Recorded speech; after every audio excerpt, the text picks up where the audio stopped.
What is up with you guys? Jaden niya again and welcome to another video. So for today's video guys, yes, halata naman kung anong content natin ngayon.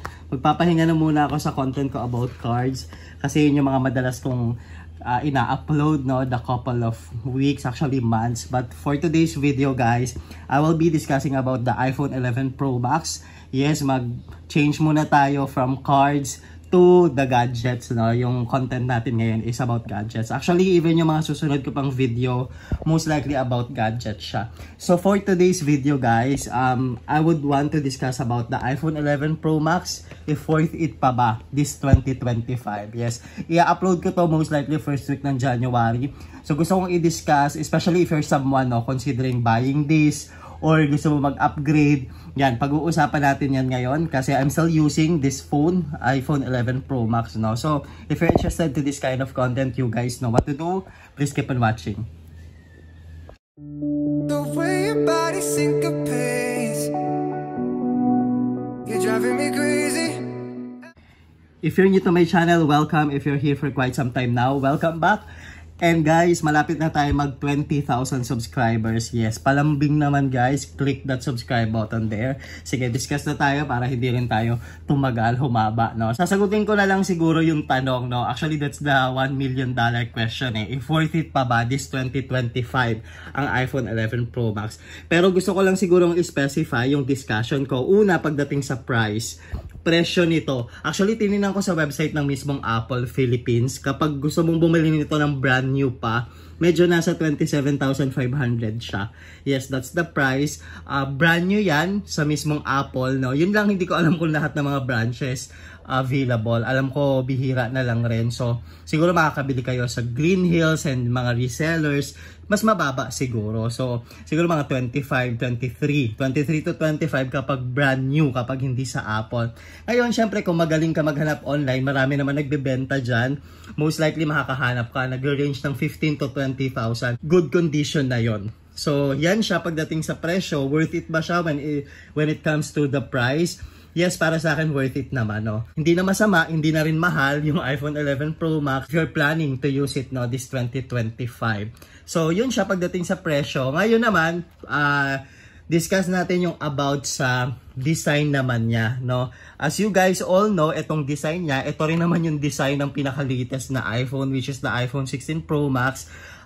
Ibig sabihin yan, may tatlo siyang camera, ganyan siya, yung build niya, diba? So, when it comes to that, obvious naman na masasabi natin na worth it pa rin siya. Kasi pwede mo ito mapagkamala na 12, 13, 14 Pro Max, ganyan. Depende pa sa case kasi marami din akong case na nagmumukha siya malaki. Kaya hindi din siya napagkakamala ng 11 Pro Max. Mas madalas siya mapagkamala na 12 at saka 13. So, hindi outdated yung kaniyang design saka yung build quality niya kasi ganito rin naman yung pinakabago. Yun lang, syempre madami ng upgrade yung mga bagong iPhone. Actually 15 Pro Max saka 16 Pro Max. Yung bago ding 16 Pro Max dito pa lang makokontrol mo na yung camera. So yung mga ganun ba? But definitely in terms of the design, hindi siya nalalayo. Sa 12, sa 13, sa 14, sa 15, saka sa 16 Pro Max. So, hindi natin pwedeng masabi na outdated na naman ang iPhone 11 Pro Max. Kasi, in terms of the design nga, tsaka sa itsura, parang pare-parehas lang naman siya.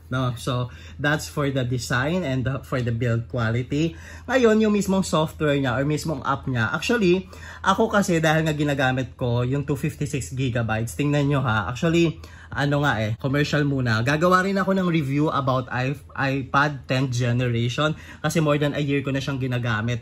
So gusto ko mag-review din ng iPad 10th generation. Hindi na siguro to MacBook Air ko. Pero yung iPhone 11 din yan ginagamit ko. Pero yan 256. So if you're gonna take a look at yung pinaka niya, 256GB. Wait lang 6GB yung pinaka capacity, tas ang available 96GB. Minsan maarte ako talagang minimake sure ko na nasa 100 plus pa rin yan. Bakit ko sinishare yan? Again guys, paulit-ulit kong sinasabi, if you're planning to buy an iPhone 11 Pro Max or any iPhone like iPhone 11, probably you always go for a higher na capacity niya, di ba? Yan, 256GB, karamihan ng iPhone ko ganyan talaga kasi mas ma-maximize mo talaga siya mas ma-appreciate mo kasi makakapag-download ka and all na mga apps na gusto mo. At ang kasi ako pinakagamit ko talaga ang iPhone 11 Pro Max. Yung camera niya, kasi alam naman natin, syempre ibang level yung ganda ng camera ng mga 16, 15 Pro Max, 14 Pro Max.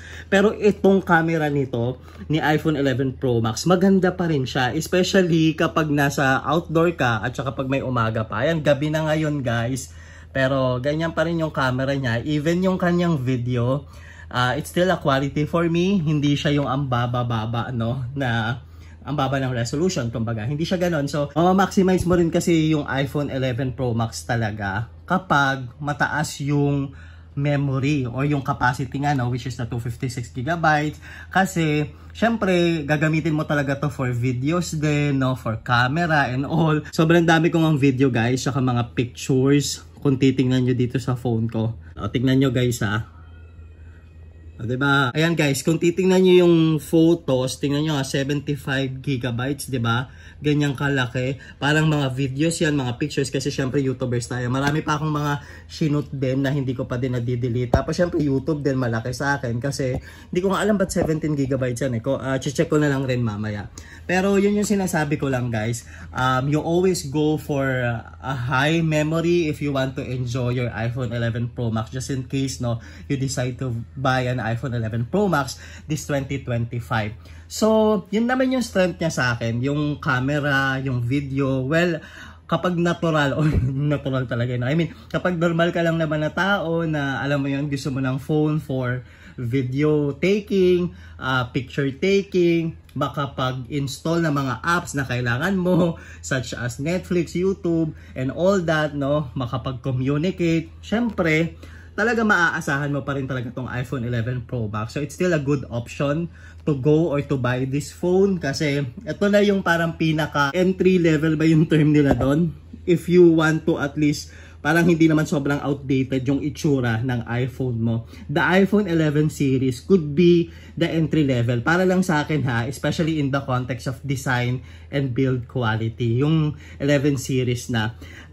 Pagdating naman sa software, syempre makaka-update pa rin naman yan. Pero actually may bagong update yung iPhone. Hindi ko lang alam kung anong iOS yon, o 19 ba or 20. Pero yung iOS na yon, parang AI na yon. Parang madami ng options na AI and all that. So, itong iPhone 11 Pro Max, if I'm not mistaken, hindi na siya able not to upgrade for that, yung iOS na yon. Siguro mga pang ano na yun 14 Pro Max, 15 Pro Max, 16 Pro Max, ganon. Kasi parang very AI na talaga yon. Apple Intelligence yung tawag nila doon. Di ba yung 16 Pro Max yun yung isa sa mga magandang features niya. So yun, but generally speaking, syempre in terms of ano naman mga software, uubra pa rin naman tong 11 Pro Max na para sa akin. So to answer the question kung worth it pa ba ang iPhone 11 Pro Max this 2025, definitely it's a yes for me. Yes, it's really a yes for me. Kasi talaga nagagamit ko pa rin siya, maganda pa rin talaga siya. I mean, ako lang personally hindi ko nakikita din yung dahilan para mag-upgrade ako. Especially wala naman rin akong budget na. Pero, yun, it's still really a yes for me. Worth it pa rin siya, hindi siya outdated, no? Kumpara na mga nasasabi ng iba sa comment section sa ilang mga post ko, hindi siya outdated para sa akin. Yun lang naman ay para sa akin, guys. Yes, I will be doing another review about iPhone 11 naman at yung mga iPhone 6s pa and all that kasi ginagamit ko pa rin sila, no? And also yun nga yung iPad 10th generation. I'm planning to create a review for that. So watch out for that, guys. That's all for this video, guys. Again, guys, help me reach 20,000 subscribers. Super close na tayo. Parang 19,500 plus na tayo. 540. So, parang 460, 70 na lang yung kailangan natin para mag 20,000 subscribers na tayo. Help me reach, guys. Please click that subscribe button. And I'll see you again on the next one. Bye for now, guys. Bye-bye. Ito pala guys yung camera ng iPhone 11. Hindi ko kasi napakita kanina. Pero look at that. Sobrang linaw pa rin niya. 'Di ba? Sa bahay namin to, sa room ko actually. Pero tingnan nyo, di ba parang sobrang dilim na sa labas, pero ang linaw pa. Kasi gabi na din talaga, na tinitake ko to. Pero, tingnan nyo kung paano pa kung outdoor, tapos may natural light talaga. So, sobrang ganda niya, di ba? That's for the picture, tingnan nyo naman sa video. Di ba? Maganda pa talaga siya, uubra pa talaga siya. itong iPhone 11 Pro Max, no? Para sa akin, maganda pa talaga siya. The way your body syncopates, you're driving me crazy.